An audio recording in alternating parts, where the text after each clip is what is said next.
السلام عليكم. اليوم سنشرح كيف يمكن تشغيل محرك ثلاثي الأطوار على 220 فولت أحادي، وما هو دور المكثف، وكيف نختار قيمته بشكل تقريبي. المحركات الثلاثية مصممة للعمل على 3 خطوط، ولكن عندما يكون عندنا 220 فولتا فقط، نحاول تقليد السلوك الثلاثي باستخدام مكثف يحدث فرقا في الطور ليساعد المحرك على الدوران. أول شرط لنجاح التحويل هو أن يكون المحرك قابلا للعمل بوضع دلتا على 220 فولتا، وإذا كان في وضع نجمة فيجب تحويله إلى دلتا.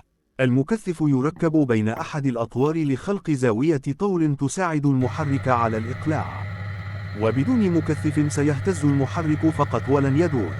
قيمة المكثف التقريبية تعتمد على قدرة المحرك، والقاعدة العامة هي من 30 إلى 50 ميكروفاراد لكل حصان، أو من 12 إلى 18 ميكروفاراد لكل 100 واط.